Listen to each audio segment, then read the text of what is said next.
এই নাও তোমার জন্য লাঞ্চ, আমি নিজের হাতে রান্না করে নিয়ে আসছি। কথাটা শুনে আমির মনে পুরো হা হয়ে আছে। কি বলে এ মেয়ে? ওই কি দেখতেছো? বাসাতে দেখে মন ভরে না বুঝি বউরে? হুম, আসো খাবার খাবা। ও হ্যালো, কে আপনি? হ্যাঁ, মানে কি আবার? আমি তোমার বউ, আমাকে চেনো না বুঝি? আসো খাইতে। আপনাকে কে বলেছে এখানে আসতে? কে বলবো? আমি আসছি, আসো খাইতে। না, আমি এখন মনির সাথে খাবো। খাও না, এই টিফিন বক্সে আমি রান্না করে খাবার নিয়ে আসছি তোমার জন্য। তুই যা এখান থেকে। তোর হাতে রান্না কি খাবে? আমি বড় লোক কোনো মানুষের হাতের খাবার খাই না, কারণ ছোট লোক অশিক্ষিতর পেটে হজম হবে না। প্লিজ, যা হয়েছে আমাকে মাফ করে দাও। তুমি জানো আমি অনেক কষ্ট করে তোমার জন্য রান্না করে নিয়ে আসছি। তো আমি কি করব? তুই এখান থেকে ন্যাকামো না করে বাইরে হয়ে যা। এই বলে টিফিন বক্সটা ধাক্কা দিয়ে ফেলে দিলাম। তখন অর্পিতা কান্না করতে করতে দৌড় দিয়ে চলে গেল। হৃদয়, তুমি এমন করলে কেন মেয়েটার সাথে? প্লিজ, এই ব্যাপারে কোনো কথা শুনতে চাই না। লাঞ্চ করবে কিনা বলো, নয়তো আমি গেলাম। আসো। তারপর লাঞ্চ করে ফেললাম।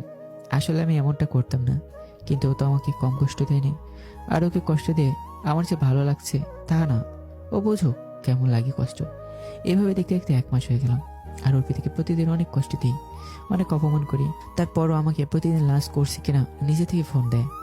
অনেক কেয়ার করে আমার সাথে, অনেক সময় থাকতে চায়। খালি বাহানা খুঁজে কিভাবে আমার সাথে একটু কথা বলবে। আর যখনই বলে তখন অপমান হয়। তারপরও বলে। অফিসে গিয়ে কাজ করছে, হঠাৎ মনে এসে বলল, হৃদয়, আজ বিকেলে এক জায়গাতে যাব। কোথায়? তোমাকে না বললাম কিছু কথা আছে তোমার সাথে? ও আচ্ছা, তাহলে এখানে বলো। না, বিকেলে আমার সাথে যাইবা। আচ্ছা, কি কথা বলবে কে জানে। তারপর কাজ করে বিকেলে মনে ফোন দিল। হ্যাঁ বলো। কুলিয়াচর পার্কে চলে আসো। হ্যাঁ আসছি, তুমি ওয়েট করো। হুম। যাই হোক, গেলাম। গিয়ে দেখে মনে বসে আছে। হ্যাঁ, কি কথা বলবেন বলেন। কিভাবে কথাটা বলি তুমি কেমন ভাবে নেবে? কোনো ব্যাপার না, কোনোভাবেই নিব না, তুমি বলো। আমার একটা ছেলের সাথে পরিচয় ফেসবুকে, আর তার সাথে দেখা করার জন্যই আমি বাংলাদেশে আসি। আসলে আমি না ফেসবুকে ছেলেটার সাথে চ্যাট করতাম বিদেশ থাকা কালে। আর আমাদের দুইজনেরই অনেক চ্যাট হতো, অনেক কথা হতো। এভাবে কখন ছেলেটার প্রেমে পড়ে গেলাম জানি না। তারপর কি হলো? ছেলেটাও তো আমাকে অনেক ভালোবাসে, আমিও তাকে অনেক ভালোবাসি। তো কি হয়েছে? ছেলেটা অনেক গরিব, কিন্তু বাবা যদি না মেনে নেয় আমাদের। কেন মানবে না? আপনি বলেন সব খুলে।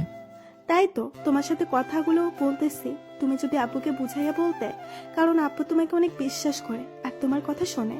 ও আচ্ছা, এই ব্যাপার। তা চিন্তা করছো কেন? আমি আছি তো, যেরকম সাহায্য লাগে করবো। তাই তো তোমাকে সব বললাম। আর জানো, যেদিন অর্পিতা অ্যাক্সিডেন্ট করছিল ওর সাথে দেখা করতে গিয়েছিলাম, হঠাৎ ও ফোন দিল। আর তুমি এতদিন আসো নাই কেন? আমি প্রতিদিন ওর সাথে ঘুরতে গেছি। আচ্ছা, তাহলে তো ভালোই, রোমান্টিক প্রেম তাই না? তলে তলে গাড়ি চালাচ্ছো।